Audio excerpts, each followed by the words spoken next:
Release That Witch, Episode 71, The Spy, Part 2. Besides the fire in the hearth, a rosewood lampstand stood by Barov's desk, its top splitting into 4 branches, the middle one tallest, the other 3 ringing it in a triangle. A candle burned on each branch, the quiet points of light rising like a shining mountain. The room smelled of pine oil, a sweet, damp scent of rotting wood that made one drowsy. But in Bordertown, he could ask for no more. Refinement and elegance had nothing to do with this poor land. A roof against the wind and rain was good enough. And what he had now was a great many roofs. His office stood in a large compound, not far from the castle, the town hall built by the former lord. When that lord left, he took every hand with him, and the place now belonged entirely to the assistant minister. The scratch of writing and the howling wind outside the window formed 2 different worlds. At a wooden desk heaped with books and old scrolls, Barov's pen flew. The candles on the lampstand had been changed 3 times, and apart from rising to replace them, he had not stopped once. Time is precious. A stack of documents still waits, and the spending His Highness proposes needs careful review. I work 5 hours a day now, yet I don't feel tired at all. Here, I can stretch my arms freely. There's no end of strength in me. So this is the taste of power. No more shrinking behind my mentor. Every apprentice answers to me. No one dares drag their feet or trip me up. Carry out the prince's orders, and the governing itself is mine to shape. If only His Highness's orders were a little more normal, it would be perfect. Barov clicked his tongue in mild regret. For example, the document before him, stamped with Roland's personal seal, send men to Willowtown to recruit administrators and buy a 2-masted sailboat. After the second item, a special note read, considering the price, the captain, helmsman, and sailors are not required. I didn't know whether to laugh or cry. Without those people, who sails the ship back for you? Should they walk home? And what is the ship even for? That is the key point. The Willowtown trade is stable. When the ore trade grows after winter, we need only ask them to send more boats. Buying our own makes no sense at all. Our dock is for mooring only. No shipyard to maintain her. No sailors to tend her. She'd be derelict within months. Another fit of His Highness's whimsy, I suppose. The first item I can understand. The town hall has no idle hands from top to bottom. The dozen men I brought watch over trade, statistics, and the books. Administration and law I have taken wholly on myself, which is plainly irregular. To split those departments apart, the town hall must grow. A perfectly normal reason, and yet the assistant minister hated to let go so soon. All power gathered in one hand, the satisfaction is simply too rich. Even my teacher, the kingdom's finance minister, only guards Greycastle's purse. And I am the king's hand. Ahem. Well, within Bordertown, anyway. Prince Roland had once promised him exactly that, but the road to the throne was still long. Barov realized that, at some point, he had quietly placed the 4th prince back among the contenders for the crown. In the old days, he would never have believed that ill-tempered, unlearned playboy could be crowned king. Since coming to Bordertown, the surprises have never stopped. The town still stands in the west under the militia's guard and looks able to hold for a long time. That alone deserves high praise. And never mind those strange contraptions he tinkers with. Even his grasp of people's hearts is nothing like the 4th Prince of Greycastle. He is more like a devil who sees through everything. Just then, a knock sounded at the door. Barov stopped his hand reluctantly and raised his voice. Come in. The one who pushed the door open was his prized disciple, Pen Yarrow. Teacher, another rat has been caught. Oh? Did you get anything out of him? He says the 2nd prince sent him. We found a wrapped packet of cement powder on him, some coins, and a letter. Yarrow stepped forward and handed Barov a leather-wrapped envelope. We're still questioning the rest. Teacher, how should we deal with him? The same as before. When he's done talking, everything goes into the files, then pronounce him guilty and hang him. Yes, teacher. I'll take my leave. The door closed again. Barov did not return to work at once. He went back to the desk, slit the seal with his letter knife, and drew out the paper. The fourth one. Long before the months of demons arrived, Roland Wimbledon had called him in to discuss this very problem. The prince believed that once cement, the new snow powder, and the witches came to light one by one, the eyes his royal siblings had planted would grow restless and crawl out of hiding, the perfect moment to sweep out the rats. Barov had agreed with the first half, but not the second. Border Town held over 2,000 people. You could not keep watch on every one of them. They had neither the men nor the time to guard against such sneaking vermin. How could we possibly have no one? Every single subject of Border Town is our eyes. I thought it pure fantasy at the time. Ignorant, dull-witted commoners watching for rats, utterly impossible. And the fact is, I was wrong. During the first census after winter began, Roland had ordered that every native who had lived there 5 years or more be told plainly, Longsong Stronghold's plot to burn the grain had failed, but they had not given up. They had sent enemies to lurk at everyone's side, mostly disguised as relatives of townsfolk or merchants who had missed the evacuation, forever watching for a chance to do harm. Report any suspicious person to the town hall at once. Once confirmed, a reward of 25 silver wolves. And the move proved astonishingly effective. After a few false reports at the start, it was not long before the first rat fell into the net. Roland said something smug at the time. A very awkward-sounding sentence. What was it? Let me think. Ah, yes. Drown the enemy in the vast ocean of a people's war. Such odd words. Such odd grammar. The assistant minister shook his head and spread open the letter in his hand. The man called Groundhog repeated over and over that every sign proved it. Roland Wimbledon, the fourth prince, had been replaced by a devil. Between the lines, Barov could almost read the man's terror.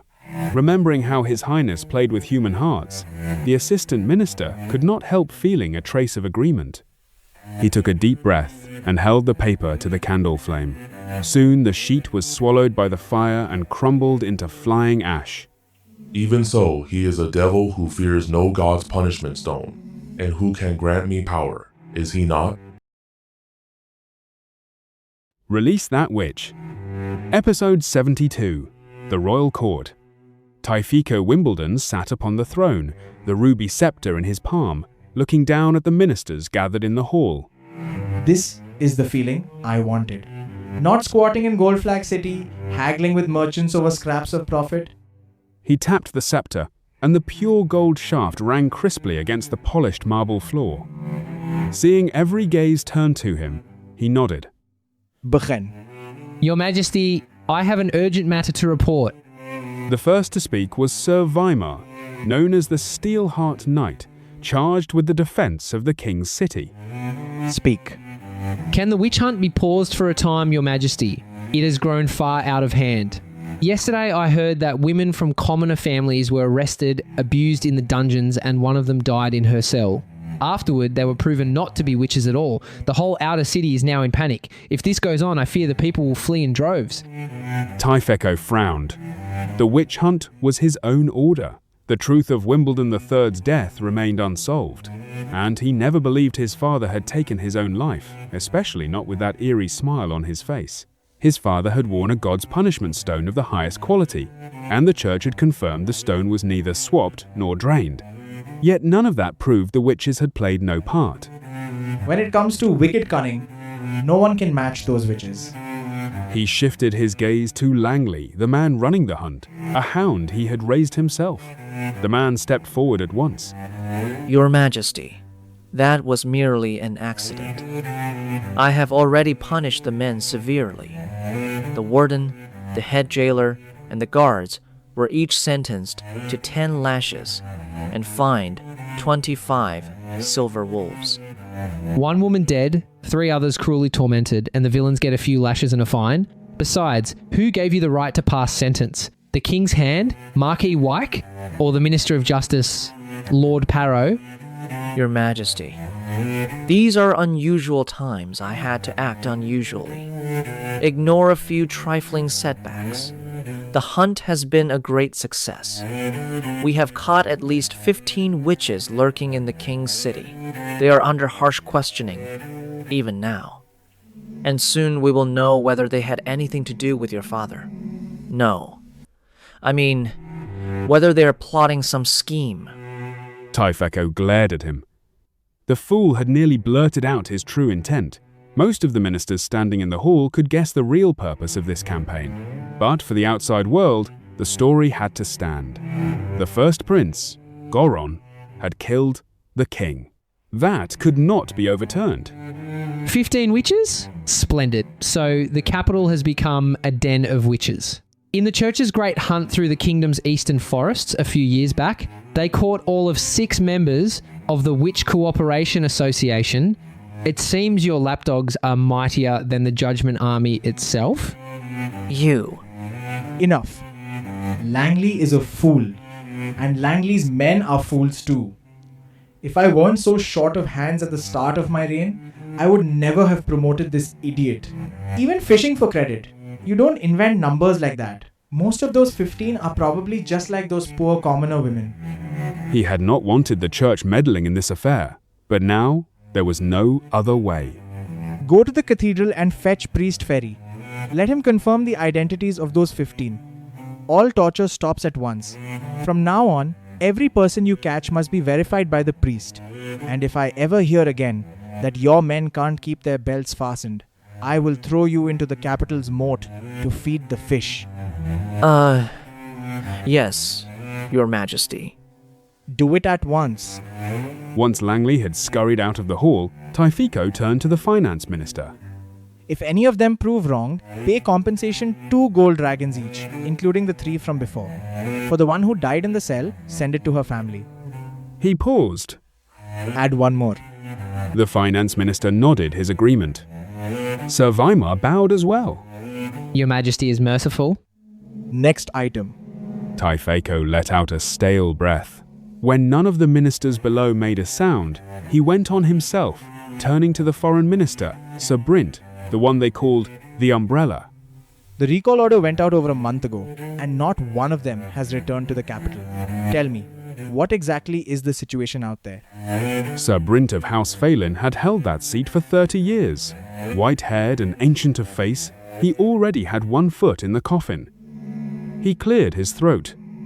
Your Majesty, your third sister, Garcia Wimbledon, has sent no word at all.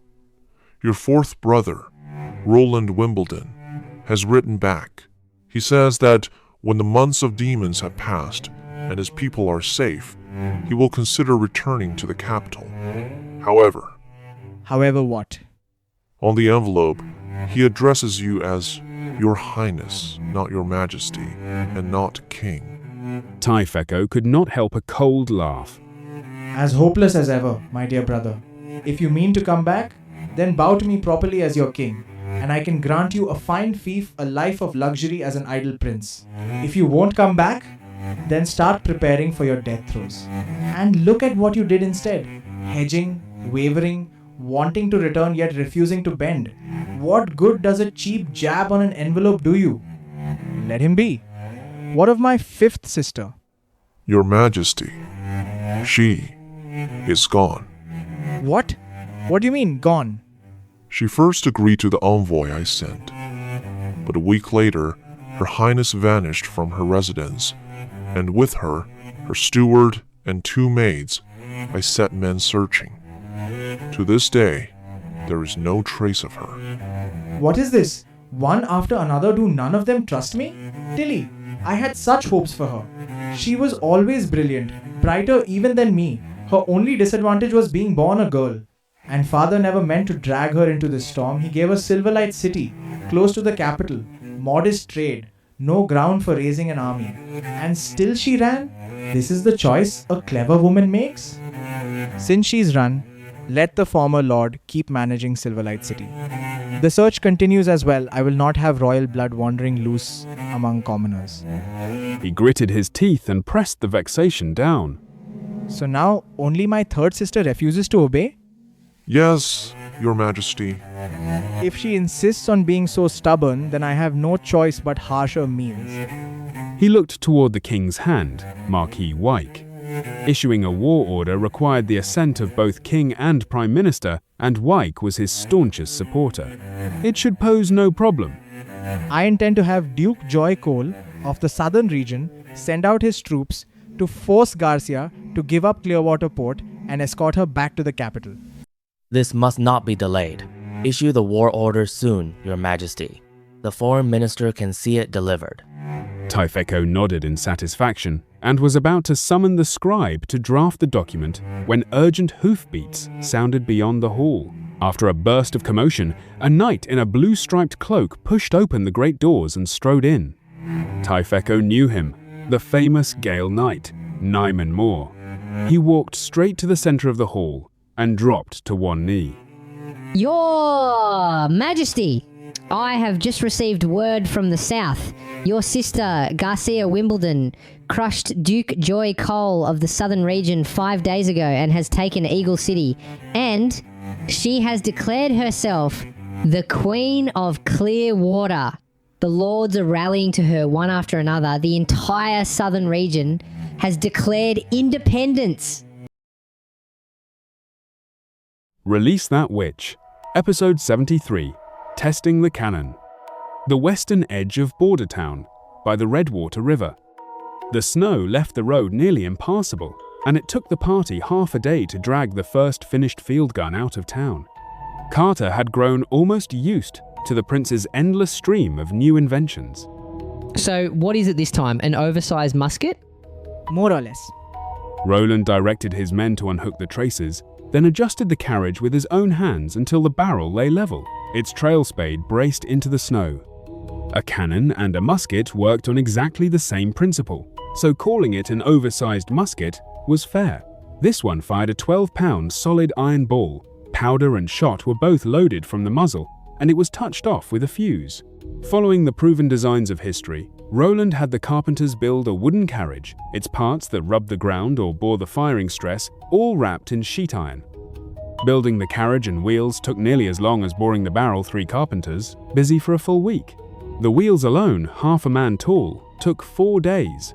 4 equal square beams planed smooth, soaked and fire-bent into curves, their ends grooved and mortised together, the rims sheathed in hammered iron. A fully handmade, limited edition 12-pounder field gun. In my eyes, the whole thing shines.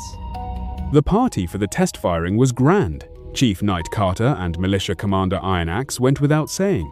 Every personal guard and knight apprentice turned out, and 20 militiamen were drawn to clear the ground and stand watch.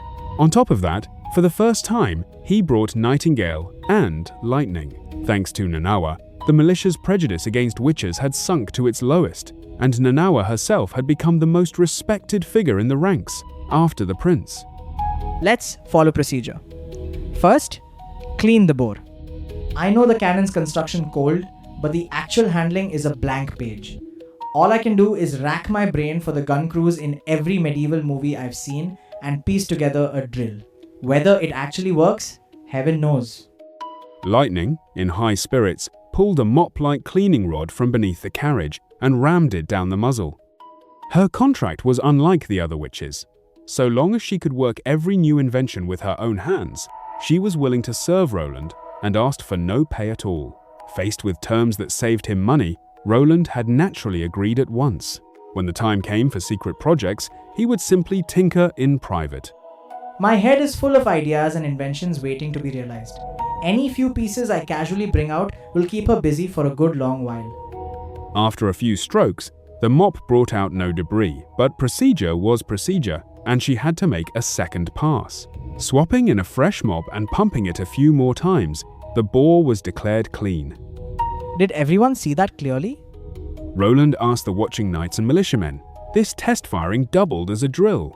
With musket output rising sharply, the militia would surely evolve into a true infantry, wooden spears giving way to muskets and cannon, and that would take a great deal of shooting practice before those hot weapons could be handled skillfully in battle. Seeing every head nod, he had lightning go on.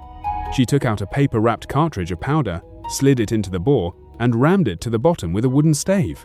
Then in went the shot, rammed tight in turn. A priming wire slipped through the vent at the rear of the barrel, pierced the cartridge, then she inserted the fuse. With that, the gun was ready to fire. To be safe, everyone withdrew 30 paces and took shelter behind cover. Lightning brought her torch to the fuse. Sparks flashed at its tip, and in the blink of an eye, they had burrowed into the barrel. Then came a thunderous boom. The high-speed blast from the muzzle whipped the snow into a white mist.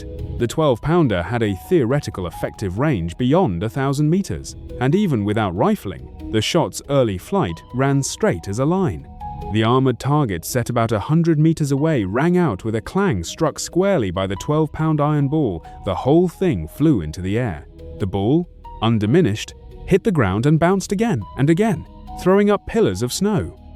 When the smoke cleared, Carter and Iron Axe were the first to reach the target. The armor's front had caved completely in. The breastplate pressed flat against the backplate, with a fist-sized hole at its center. Clearly, after piercing the target, the ball had flown on for another 100 meters, and even rolling along the ground, it carried astonishing force. What terrifying penetration. I can already picture it. The enemy packed shoulder to shoulder, and several of those balls ripping clean through their ranks. By the three gods, I am starting to believe that Roland truly is the messenger of Mother Earth. Who but a divine envoy could wield the power of flame to such a degree? I study those powder grains again and again, crushed to dust and spread out. They burn like any ordinary fuel. Flame is Mother Earth's surging wrath, her mightiest weapon. Thinking of the endless orange fire that erupts from the earth in the far south, I feel the urge to kneel in worship before this prince. The result surprised no one, least of all me. The 12-pounder field gun is a classic of its generation. The Napoleon gun that shone so brightly in the American Civil War amply proved one truth. A bigger caliber is a beautiful caliber. Next, he tested the barrel's strength with different charges, knowing it might destroy the gun, but it had to be done. All the way up to a triple charge, the gun fired with the muzzle kicking up and the carriage shifting. Yet the barrel still showed no obvious deformation. The cast steel barrel had performed superbly. Roland fixed the standard charge at one point 2 times the trial charge.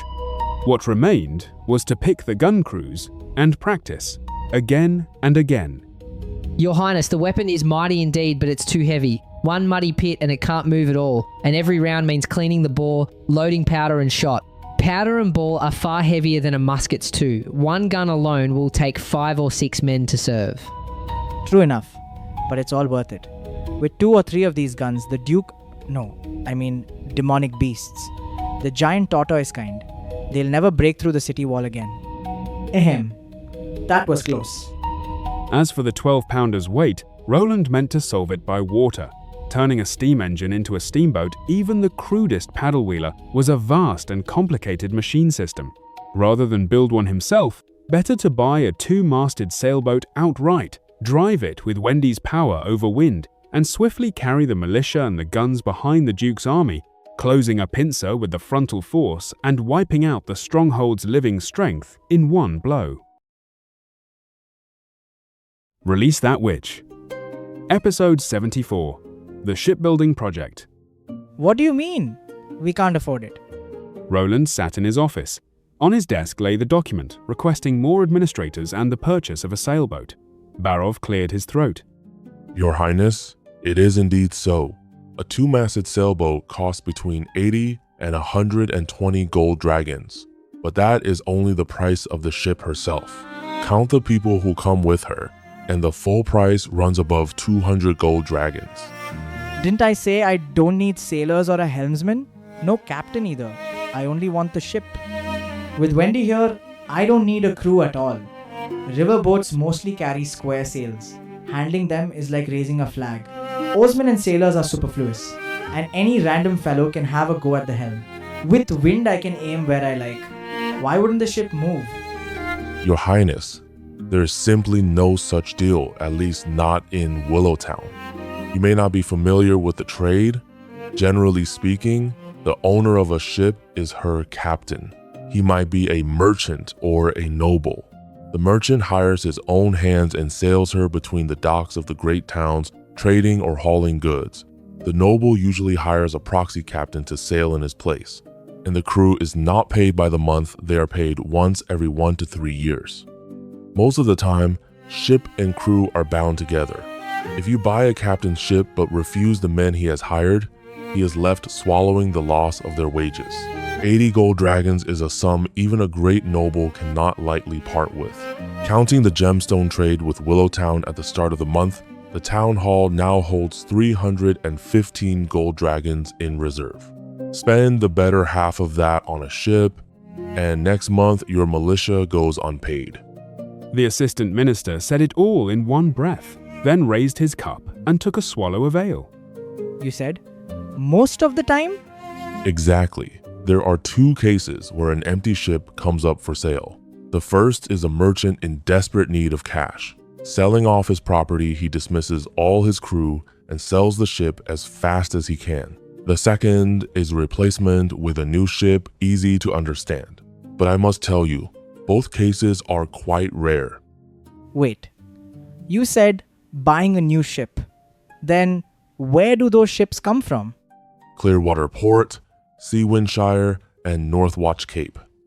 Only the seaport cities have shipyards, and only they can build ships. So that was what no such deal in Willowtown meant. Roland fell silent for a moment. Going to a seaport city to buy was too far, and without hiring a crew, who would sail her home for him? In that case, let me think it over. After the assistant minister took his leave, the prince sank into thought. In the strategy he had sketched, water transport was an irreplaceable link. Without fast and convenient ships, he could not carry the cannon around to close the pincer. The Stronghold Duke's army would be conscripted farmers, knights, and mercenaries, never fast marchers. He would simply be slower still. As Carter said, by land, a single muddy pit can stop a cannon dead. The roads of this era were no paved highways, not even flagstone. Just tracks trampled bare by the passage of feet, passable on fine days, a mire once the rain came down. So, in the end, I have to build it myself? Roland spread out a sheet of paper and wrote down the specifications he needed, one by one.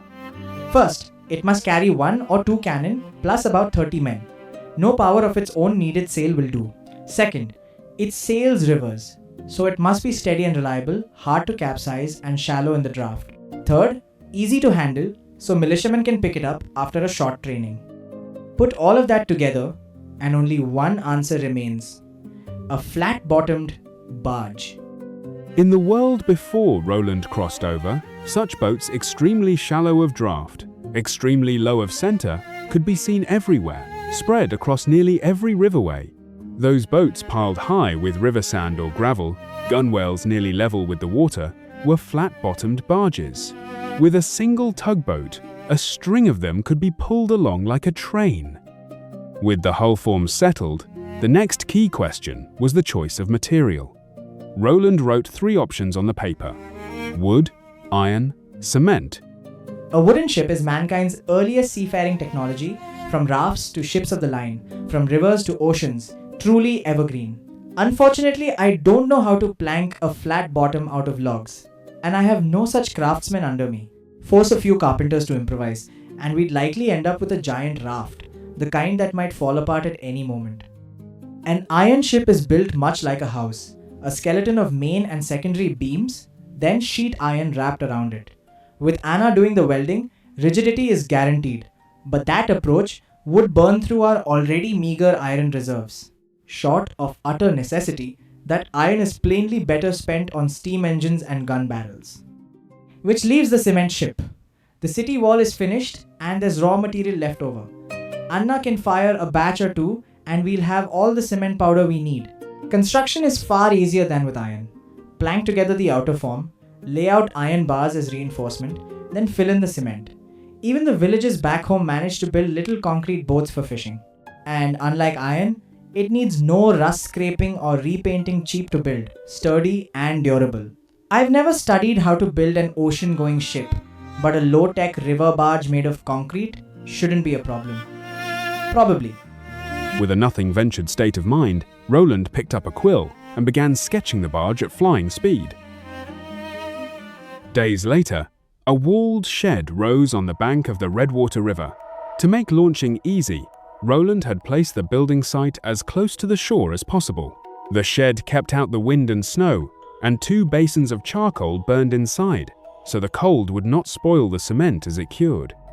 The plank forms planed by the carpenters already outlined the hull: a rounded bow to cut resistance, a square stern to increase carrying area, 24 feet wide, with a length-to-beam ratio of 3:1, a veritable fatso beside the slender 8:1 lines of ordinary ships. Twin masts amidships stepped into the bottom and joined to the iron beam running down the centerline.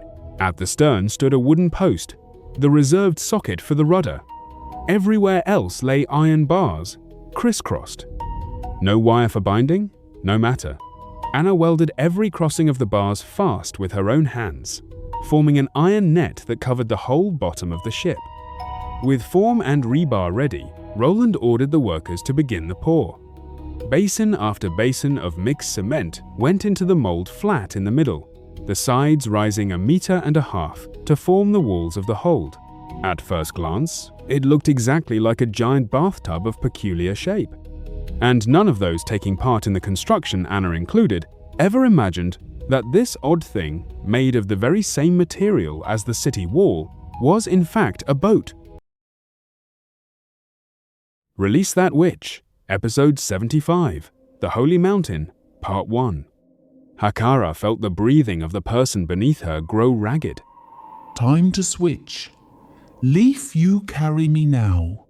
Walking the hollows of the impassable mountains drained one's strength, especially in the deep winter's flying snow. The 42 witches could not travel far each day before they had to find a suitable campsite and recharge the badges to fend off the plunging cold of the night. Yes, Mentor. The witch squatted down in front of her. Hakara sent her magic snake winding around the other's arm and pulled herself across, and as she did, she noticed the woman's faint, uncontrollable trembling. Damn that nightingale. If she hadn't refused my mercy again and again, I would never have hardened my heart against a sister.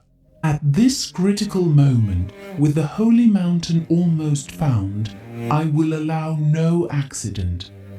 And what happened? The moment that traitor slipped her bombs, she didn't hesitate a breath. She tried to stab me to death. Look, this is what mercy gets you. Raging fire tumbled through Hakara's mind. That stab had wounded her spine. Though Leaf's improved herbs had healed the wound quickly, her lower body was paralyzed, her feet utterly without feeling. Once we reach the holy mountain and rally more witches, one day I will drag her back and cut her to pieces. Mentor, demonic beasts approaching. The report came from Scarlet, the witch, on scout duty.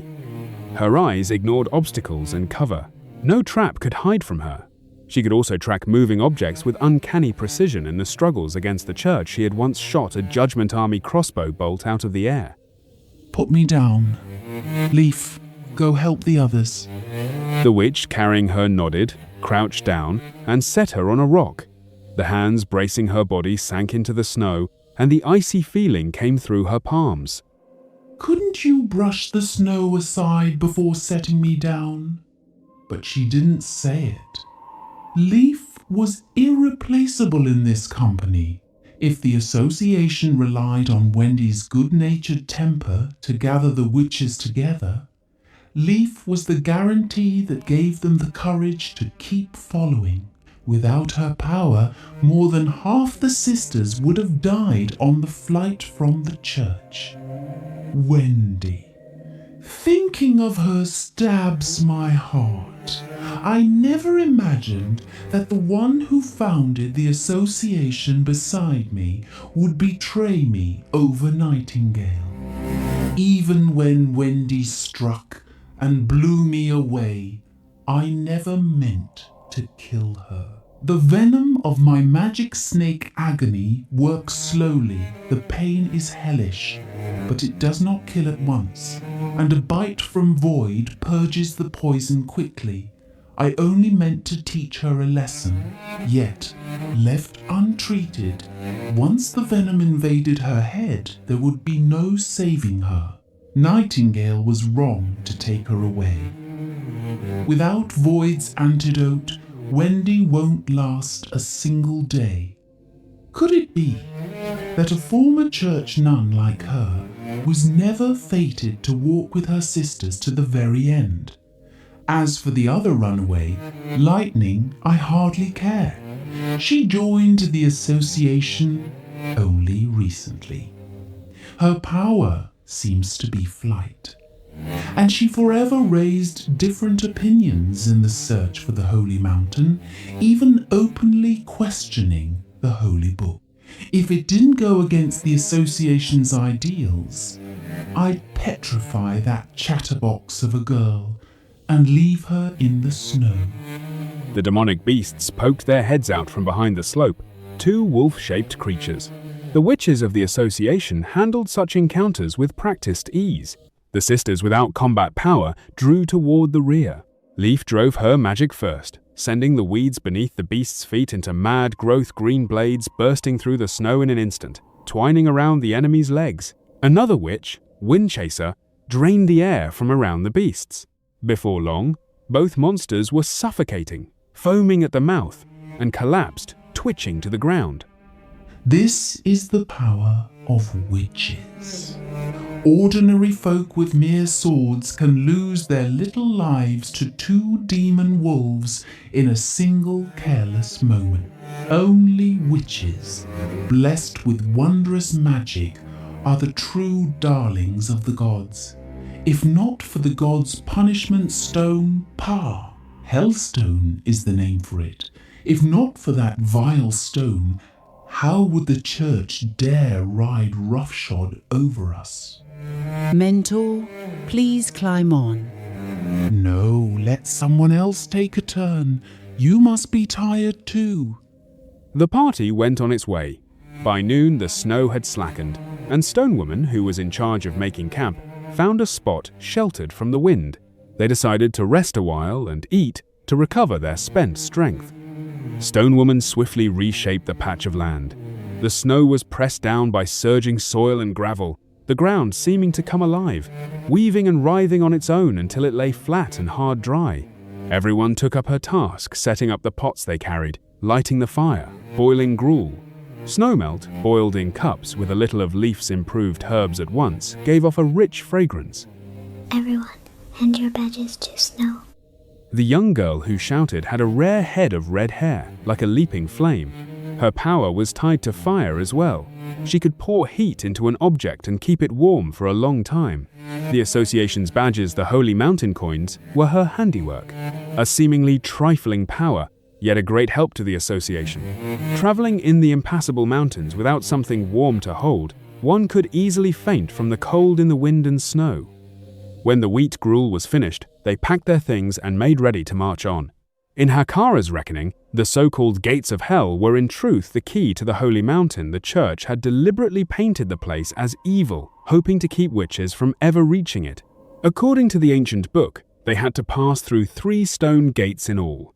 The last stood in the barbarian land, hidden deep underground, rising to the surface only when a dripping blood-red moon appeared in the sky. Since setting out from camp, they had walked the impassable mountains for about half a month, and would soon leave the range and enter the barbaric wilds. In recent days, demonic beasts had appeared more and more often. Quick, look. What is that? Hakara raised her head and her mouth fell open in astonishment. A city floated on the horizon. Snow still drifted down from the grey sky, the clouds pressed low, and the city's outline flickered in and out of the mist. The buildings were of a style she had never seen, spire after spire standing side by side. If the dense black dots upon them were windows, then those towers rose at least 100 jang. This could never be the work of human hands, even the church's pride. The Hermes Cathedral, the very summit of the so-called Tower of the Sky, was a mere 15 zhang. If no human hand could have built it, then only one answer remains.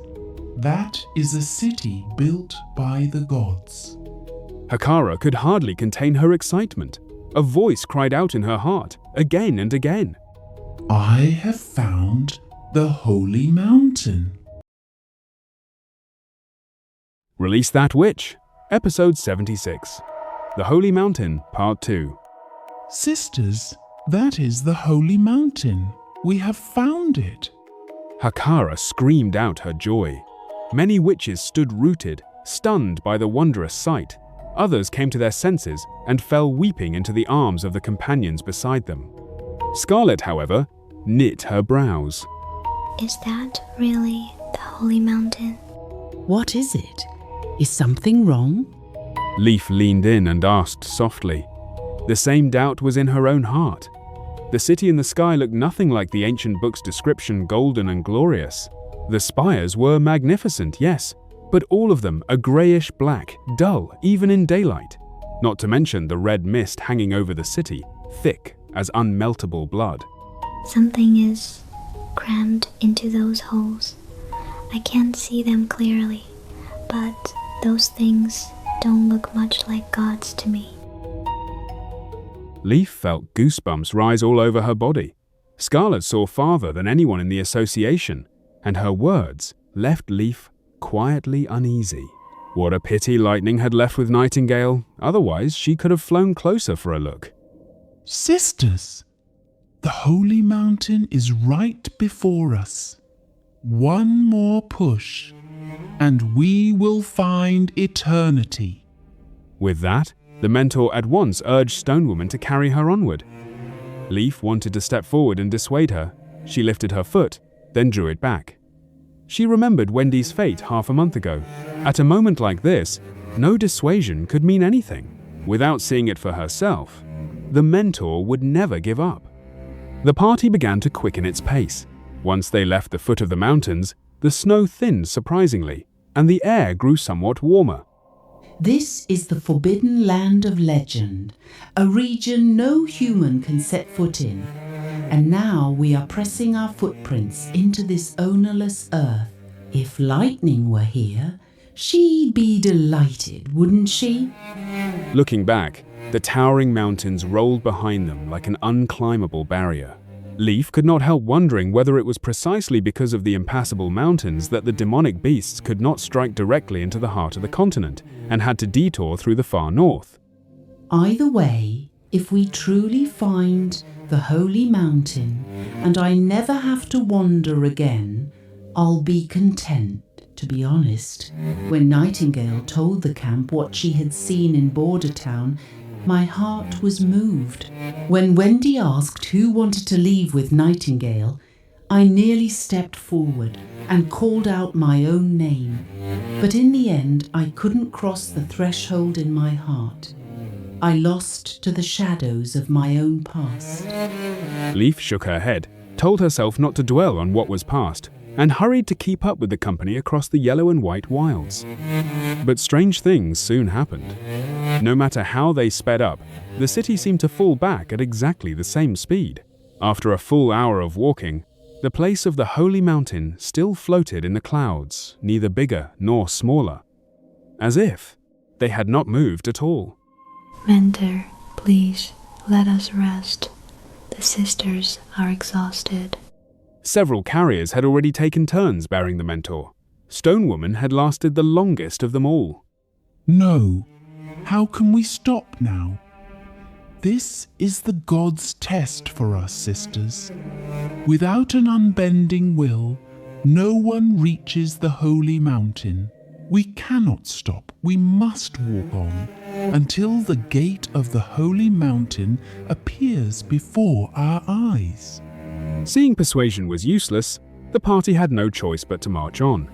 Yet, nothing changed. On the way, they met two more waves of demonic beasts.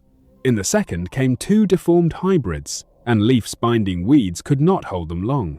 Caught off guard, one sister had her neck torn open by a sharp claw and her blood scattered across the ground. When the monsters were finally dealt with, the sky was steadily darkening. Dusk had clearly arrived. The city still hung ahead of them, only its outline had grown fainter, as if about to vanish. By all past experience, they had to find a place to camp. But this land was nothing like the impassable mountains. As far as the eye could see, it was nearly all flat, and with demonic beasts possibly roaming at any moment, there was no way to spend the night here. Mentor, let's pull back to the foot of the mountains first. Scarlet can lead the way, Red Pepper can light it for us. We might make it back before midnight. No! It took us a whole afternoon to get here, with hardly a stop on the way. Everyone has spent most of her strength. We can't possibly return at the same pace. Sisters, hold out a little longer. Only when we find the holy mountain can we truly rest in peace. Then what about Shirley? Someone pointed at the witch on the ground, already devoid of life. We have no time to bury her. Leave her here. The earth will take her in. Leaf closed her eyes in sorrow. Another sister gone. If only her own power were a little stronger, this one need not have died in this desolate place, without even a gravestone to mark her. Just as they wavered between advancing and retreating, Stone Woman suddenly cried out, "Look at the sky. The city is gone." Leaf opened her eyes and looked up. The sky had turned grey-black. The clouds were hidden in the night. The city had vanished without a trace, as if it had never existed at all. Everyone stood frozen, and for a moment the silence around them was dreadful. A city that could never be approached. A vision floating in the air, dissolving to nothing when the sun went down. In Leaf's mind, the explorers' tales Lightning had told suddenly surfaced those strange mirages seen on the open sea. She shuddered. We were deceived. We were deceived. That was no holy mountain at all. What we saw was a mirage. A mirage? What is that? Hekara whipped her head around, her twisted expression somewhat frightening. Lightning stories mentioned it. It's common enough on long sea voyages, but far rarer on land. What we saw was only an illusion. The real city could be very far from us. It might not even lie ahead at all. Then at least it proves the city truly exists, and that it hasn't disappeared? That I don't know. Just then, Scarlet suddenly gave a warning. Look out. Something is coming. She stared fixedly at the company's left, her face turning ugly. More demonic beasts? How many? No. I don't know what it is. Even as she spoke, a black shadow closed in from afar, faster than a thunderbolt, shooting straight at Scarlet. She saw the incoming streak of light clearly, yet could not dodge it. Unlike a crossbow bolt, it was far too fast. In the blink of an eye, the black shadow punched through Scarlet's chest and carried her flying, nailing her, body and all, to the trunk of a tree behind her. It was a spear. Release That Witch. Episode 77, The Holy Mountain, Part 3. Leaf felt the blood freeze in her veins. Out of the night on the left, two masses of shadow slowly emerged, huge and strangely shaped, nothing like the common run of demonic beasts. As they came nearer, Leaf saw that they were two human-like creatures riding on the backs of hybrids. Their bodies were towering, twice the size of a normal person. They wore no armor, only clothing of some unrecognizable material. No, calling it clothing was generous. It was more like bloated animal hide, wrapped tight from head to toe, bulging in many places. Most striking were the headpieces the two wore, plainly refashioned from the skulls of demonic beasts, savage and dreadful. The eyes of the skulls had been gouged out and stitched over with a sheet of reddish-brown crystal. A much-patched leather tube ran from the lower rim of each headpiece into the huge carapace sack on the rider's back. One mount bristled with several spears. The other rider wore an iron glove of curious make, and by its shape, he had only 3 fingers. Only one word flashed through Leif's mind. Devils. Face the enemy. Hakara was the first to react. Her piercing scream dragged everyone's attention back to the foe. Stone Woman pressed her hand to the ground and turned the great stretch of snow before her into soft marsh. It was a sound response. The enemy's mounts were wolf-headed, winged hybrids fast, and able to fly short distances. But these two clearly could not. Their wings had been hacked away, the bare bones tied with hemp ropes held in the devil's hands. Unable to fly across the marsh, they would have to go around buying the other sisters time to react. Yet, the enemy did nothing the witches expected. They drove their mounts forward, plunged headlong into the marsh, and then, riding the momentum, leapt from the beasts' backs, soaring over several zhang to land behind Stone Woman. And there, precisely, was where the non-fighting sisters had gathered. Scatter! Quickly! Before Leif's words had even fallen, the devil with the 3-fingered iron glove was already slaughtering through the crowd. His agility matched his bulk not at all. One nearby witch had no time to react before a punch shattered her skull. Then 2 more sisters had their necks crushed in those thick iron hands. Only then did the others wake to it and flee in panic disarray. Only Snow stood her ground. Her power was no use in a fight, yet instead of turning to run, she unslung the crossbow from her back, raised it level, and fired at the enemy. The iron-handed devil sidestepped, then kicked her flying. The force of it landed like a clap of muffled thunder. The little girl tumbled far across the ground before she came to rest, clots of blood welling from her mouth. The spear-carrying devil, meanwhile, turned and walked towards Stone Woman, who stood frozen with terror. Just as the spear was about to pierce the witch's chest, a ball of flame burst open in front of him. Red Pepper rolled between the enemy's legs, grabbed Stone Woman's hand, and ran. The devil tried to give chase, but a wall of black air barred his way. Leif poured all her magic into the earth. Every kind of plant burst into mad growth, twining into a thorned vine that crawled toward the iron-handed devil, while the serpent agony that Hakara had summoned bit deep into the foe's arm.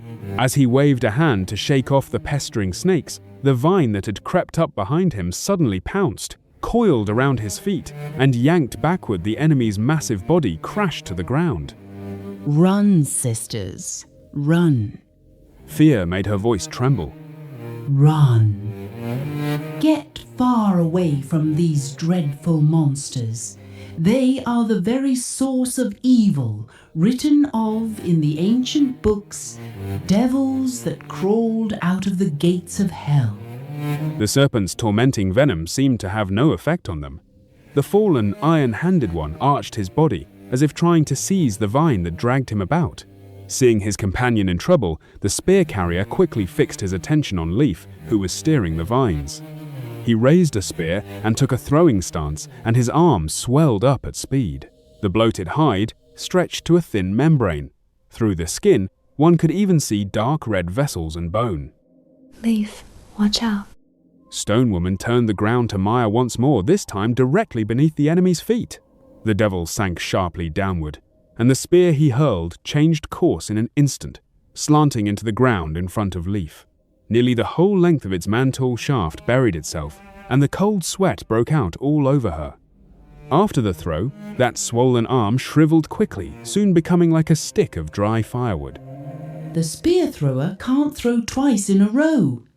Then now is our best chance to run. The other witches noticed it too. Stone Woman, with Red Pepper and Windchaser, skirted the still struggling Iron Hand and ran toward the unattended Hakara, meaning to take the mentor with them. Only Leif saw it. The devil, held by the vines, stretched both his hands out toward the 3. What is he doing? Wait! No. Before her warning could even leave her mouth, blinding blue light burst from the devil's iron hand like a lightning bolt slashing across the sky, twisting as it struck the 3 sisters. The blue light leapt among them with crackling pops. White smoke rose from their bodies. They fell twitching, their robes catching fire. That attack seemed to cost the enemy enormous strength. He gave heavy, rasping breaths and moved no more. and at the same moment, Leaf's magic reached its limit. The vine broke apart and crumbled, quickly becoming a handful of dead weeds. It's all over. The Mentor's despairing screams seemed to come from very far away. Strength drained out of her like the tide, and Leaf sank helplessly to the ground. After only a moment's rest, the Iron Hands slowly climbed up from the snow and walked to the terror-stricken Hakara. No one could stop him now. The devil reached out and gripped the Mentor's throat. She tore at his fingers in despair, but against such a gulf of strength, it meant nothing. As she struggled, her magic snakes poured out in a frenzy, biting at the enemy's arm and neck, yet he paid them no mind, and only tightened the iron hand. And then, an accident. One of the snakes, striking wildly, bit through the leather tube below the devil's headpiece. Thick red mist jetted from the break, quickly shrouding both Hakara and the devil.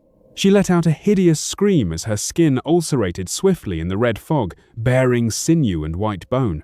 The devil, for his part, let go of the iron hand and fumbled in panic to stop the tube. As the mist scattered fast, his body began to shake beyond control, and moments later, he toppled headlong, never to move again. Half buried in the marsh, the spear-carrying devil saw this and cried out. Leaf had never heard such a sound, like a sharp shriek and a low roar mixed into one, stabbing her ears with pain. But the enemy's howl did not send Leaf fleeing. Instead, it showed her the only chance of victory. Biting her lip, she struggled to her feet, picked up the hand crossbow Snow had dropped, restrung and loaded it, and walked up to the spear-carrying devil. He clearly understood what she meant to do. His two arms flailed desperately, but in the marsh, the more he struggled, the faster he sank. He tried to shield the tube, yet the stretch running to the carapace sack on his back lay utterly exposed. For my lost sisters. Aiming at the tube, she pulled the trigger. The bolt punched cleanly through the leather. Red mist hissed from the breach. When the last of the fog had sprayed out, the enemy's head drooped low. She had slain a devil. Dropping the crossbow, Leaf turned to look at the dozen sisters who would never rise again. She sank to her knees and burst into loud, helpless weeping. Release That Witch. Episode 78. Company. Wendy opened her eyes. An unfamiliar ceiling came into view. Wooden beams hung with cobwebs, a grey brick and stone vault, and a ring chandelier that had never been lit. The scene went from blur to clarity, until every last detail stood out. Not cold rock overhead, not a narrow tent. Right. I've left the association for over half a month now. I wonder if the Mentor has led the sisters to the Holy Mountain without mishap. She drew a deep breath. Not as crisp and cold as the cave's air, but the room's stuffy warmth felt just as comfortable. Her body was wrapped in a soft velvet quilt, with several cotton blankets beneath her, sinking slightly under her weight. Even stretched fully straight, her toes would not peek out of the covers. This urge to laze in bed makes me feel a little guilty. I've only been here half a month, yet I've found a peace I haven't known in years. In the castle, no one disturbed her no matter how late she rose. Even now, Wendy turned her head toward the window. The grey-white sky was almost dazzling. It was probably past the fox hour, 10 o'clock. In her years of wandering, restful sleep had been rare. The slightest noise woke her from her dreams, and before dawn she had to start preparing the day's food.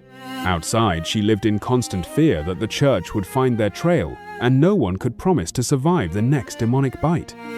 Even hiding in the impassable mountains, I should long since be busy with chores, by now helping dry food and herbs, blowing the sisters' snow-soaked clothes dry, sweeping the camp.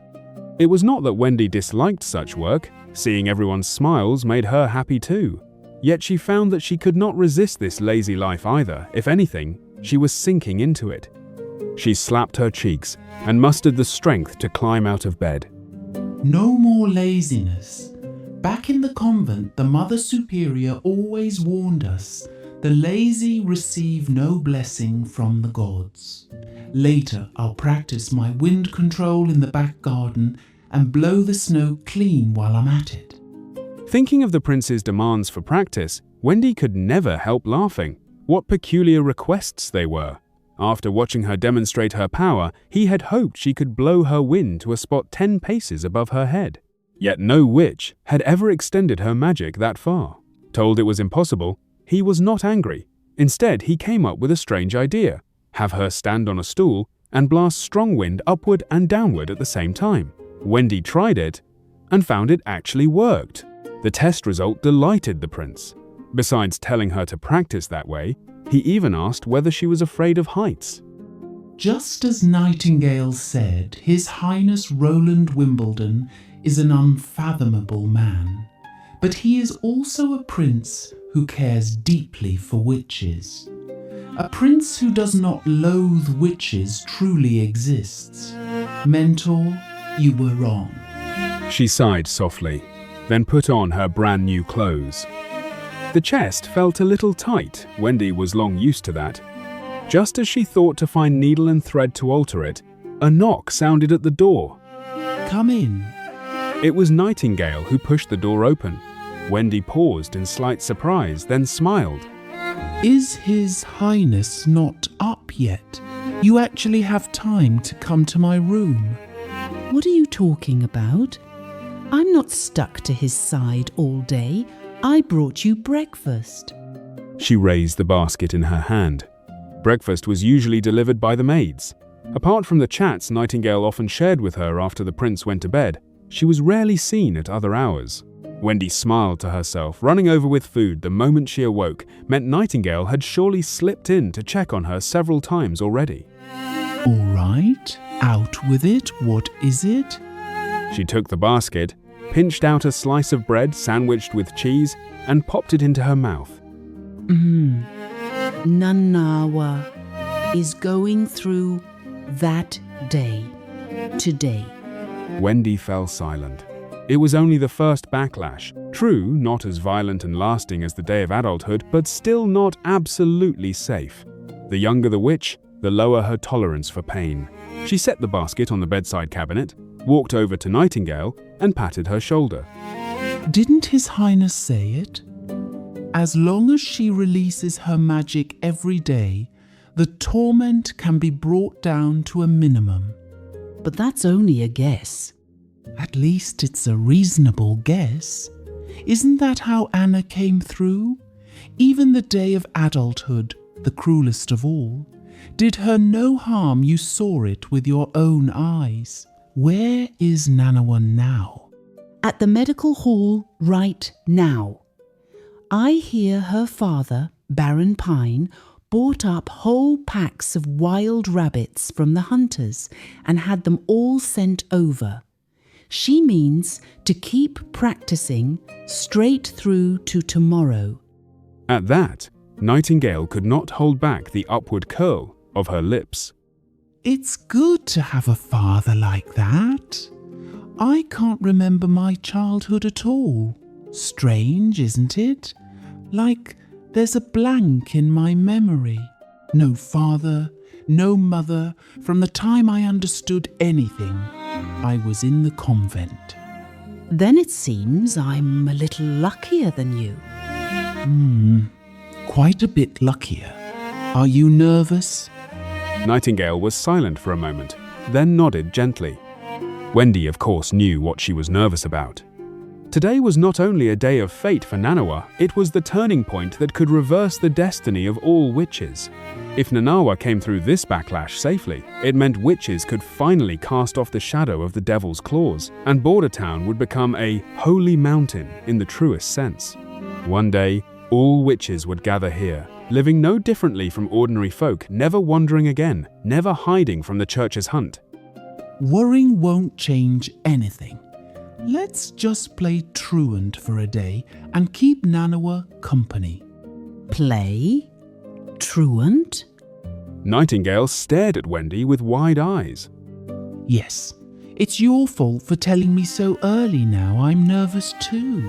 Since I'm in no mood to practice, let's go see Nanawa. Isn't it written in the contract? This is called paid leave.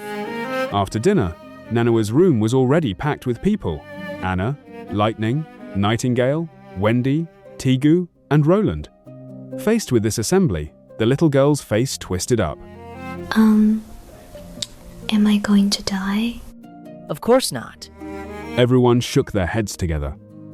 It's only the first time the backlash won't be strong. Concentrate. You can endure it. Wendy took Nanawa's right hand. If it hurts, squeeze Daddy's hand. You've grown so strong in the medical hall. Daddy is proud of you. Teegu held his daughter's left hand. The little girl nodded, her gaze crossing over everyone to rest at last on Anna. Anna stepped forward and kissed her on the forehead. Live. All right? Mel. Release that witch. Episode 79, The Answer. Every curtain had been drawn and the hearth fire blazed, keeping the room at a comfortable warmth. Unlike Anna on her day of adulthood, Nanawa stayed awake. To make sure she could gather her spirit quickly when the pain arrived, everyone kept her company telling stories or playing simple games, so she would not doze off. Roland even performed a few coin tricks, leaving everyone dumbfounded, Nanawa most of all, her eyes glued to Roland's hands. At any ordinary time, she would already have been clamoring to learn. Magic tricks in this era are still at the big, showy juggling stage. What I saw in the royal palace was snake charming by flute, spitting fire, breaking stone slabs on the chest next to the close-up magic of later ages. With its misdirection and finger work, it's clearly a tier below. At last, Lightning told of her seafaring years sailing with her father Thunder among islands and fjords, crossing whirlpools and hidden reefs, hunting deep-water giant sharks and 8-armed octopi. Though everyone knew more than half of it was invented, they all listened with relish. Even Roland sank into it. In the pictures of his mind, those sailboats all became ironclad battleships, galloping across the boundless ocean toward new continents. Honestly, I don't understand this world's course of history at all. Everything with a definite recorded date stops about 450 years ago. Recalling what the prince learned from the court tutors, there was no reason given. Or maybe this fellow simply never paid attention in class. Bordertown has no archive or library either. Once I've taken Longsong Stronghold, I'll find a few learned men and ask. When Lightning finished her explorer's tales, Roland could not help yawning. He looked toward Nightingale, and she shook her head. The magic had not yet changed. Such was the inconvenience of having no accurate way to keep time. There was no telling how long they had waited. Roland poured himself a cup of warm water, sat down, and went on waiting. But gradually, everyone sensed something was off. The wait had simply been too long. Nanawa was yawning again and again, on the verge of losing to her drowsiness. Nightingale grew anxious, one hand touching the little girl's forehead, her gaze fixed on the flow of magic within her. Roland lifted his cup, only to find the water drunk dry. He took the kettle from beside the hearth and refilled it, and passing the window, he could not resist hooking back a corner of the curtain to peek at the snowfall. As the heavy curtain cloth parted a crack, a sliver of light slipped through. To his delight, the pitch-black horizon had begun to show a fish belly pale. Look! Roland pulled the whole curtain open. Startled by his shout, everyone turned their heads. Gazing at the faint light in the far distance, they realized a new day had come. Nanawa had passed the day of the magic backlash, safe and sound. Stretching as he went, Roland returned to his bedroom and found 2 more people in it, Nightingale and Wendy. There was not a trace of sleepiness on their faces, only excitement. Are you sure Nanawa's date was today? No, last night. Yes. The change at the time was so faint, I thought the critical moment of the backlash hadn't come yet. Your Highness, your theory is right. As long as a witch keeps releasing her magic, its total amount keeps growing, but the pain her body suffers lessens instead. With a fixed amount of training every day, every witch has a great chance of surviving her day of adulthood. In all the kingdom of Greycastle, only your domain lets witches use their powers without restraint. In a very real sense, This place is the holy mountain of the witches. I want to beg you, let as many witches as possible learn this news so the sisters can come to the sanctuary sooner. I'm sure they will all be willing to serve you. That was always my intention. When the months of demons are over, the townsfolk will have gained some understanding of witches, some contact with them. Then I'll arrange for the news to spread as rumor. You know I can't recruit witches with great fanfare. That would set the whole kingdom in an uproar, unless the church falls, or I take the throne. Then I am willing to help you ascend that throne. Wendy seemed to have been waiting for exactly those words. Without hesitation, she dropped to one knee and swore her fealty. Her movements were plainly unpracticed, learned and sold on the spot, but Roland did not quibble over details. As he had with Nightingale, he accepted her oath. How did I do? Rising to her feet, Wendy smiled at Nightingale. The latter curled her lip. Barely passable. All right then, off to bed early. Both of you. You haven't slept all night. Roland shook his head helplessly. Your Highness, I have one more request. Wendy, who had just stood up, knelt down again. Speak.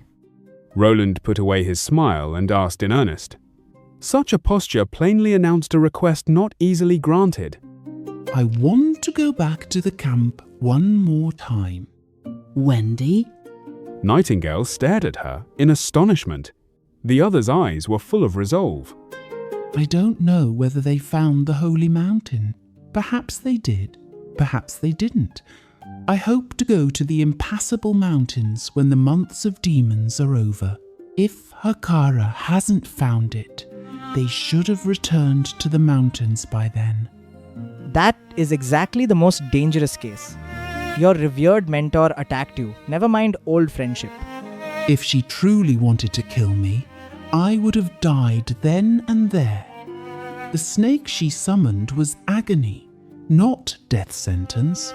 Maybe I can't bring many of them back, maybe not even one. But I can at least carry the sisters this news.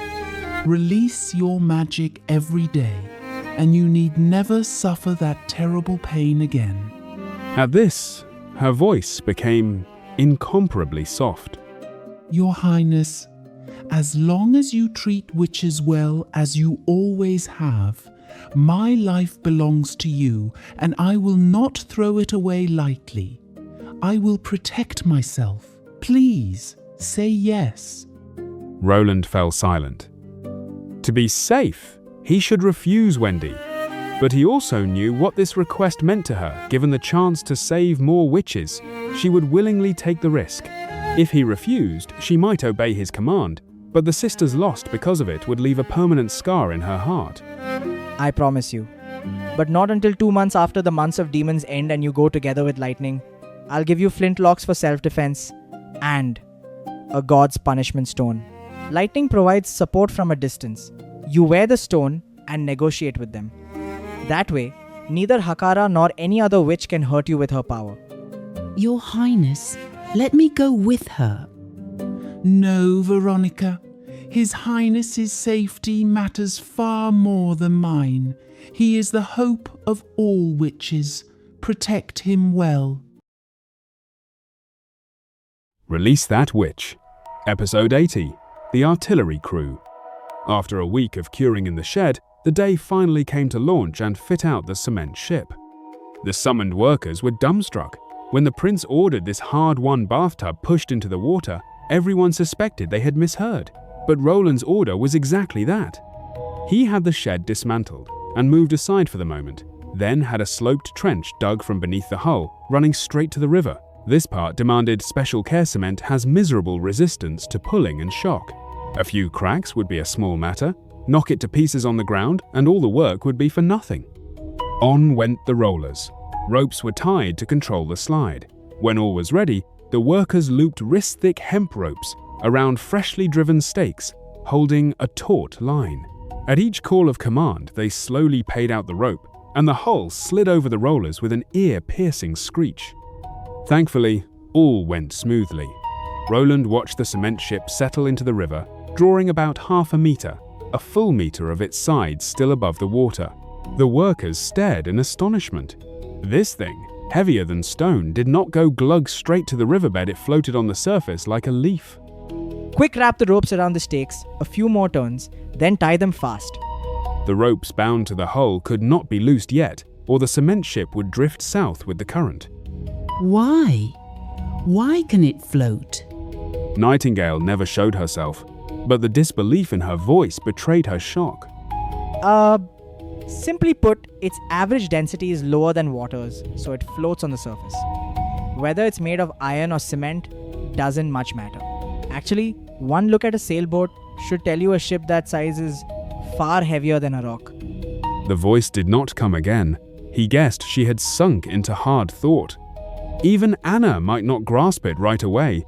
Roland smiled and went on directing the workers in the next stage. The fitting out that followed was a long affair.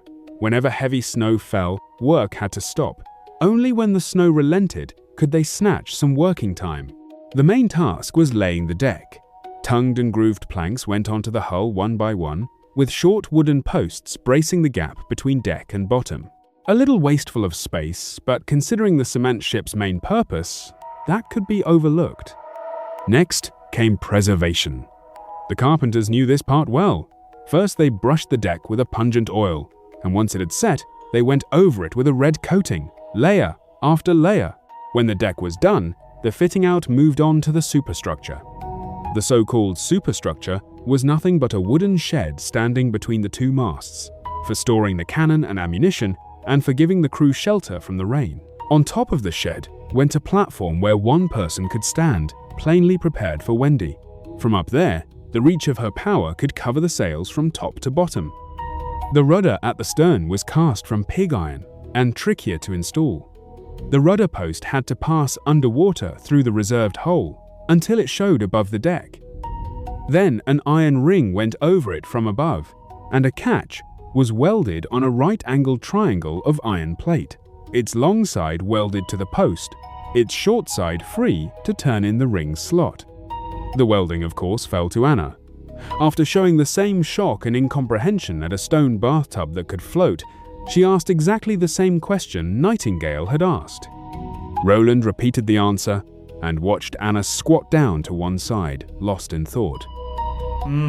Mass education still has a long, long way to go. Meanwhile, Vanna was torn over whether to join the artillery crew or the musket team. It all began with an order 3 days earlier. The prince had decided to pull the best performers out of Militia Company 1 and 2 and form them into a special unit, and Vanna was delighted to hear his own name among them. But when Iron Axe asked him whether he wanted the artillery or the muskets, he was lost. The musket he knew, crisp and clean against demonic beasts on the wall, far more piercing than a hand crossbow.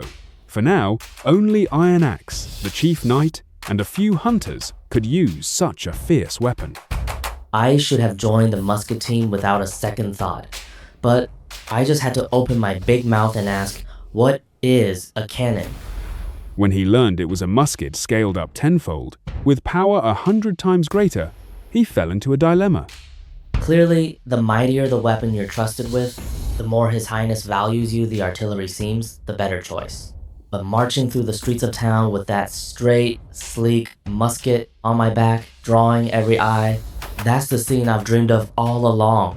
And the cannon, mighty as it is scaled up 10 times, you can't exactly carry it on your shoulder, can you? On the final day before the deadline, he gritted his teeth and chose the artillery, the last straw that tipped the scales. 5 more silver wolves a month than a musketeer. Then the strict training began. 1 gun took 5 men to serve. Assigned to Vanna's crew were Pomelo, Cat's Claw, Nelson, and Rodney. Because Vanna had served as deputy of the Spear Company, he was made gun captain.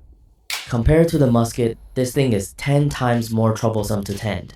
I spent over a month secretly watching Iron Axe's musket drill. I had it down pat, but just getting a cannon from marching order to ready to fire takes a whole tedious procedure. Halt the horses, pull the pin, lift the hook, move the carriage, push to the firing point, drop the trail, all of it took 5 men working as one.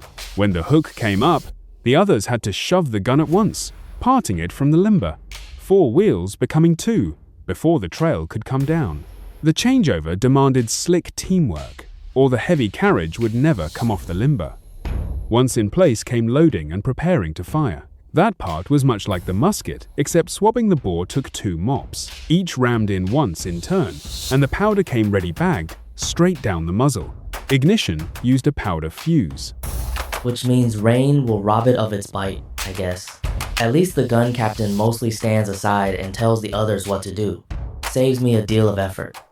For the first 3 days, the 4 chosen gun crews had only 1 cannon to train with, so at Iron Axe's barked commands, the gang limbered the carriage up, unlimbered, made ready to fire, then reversed it all back onto the limber.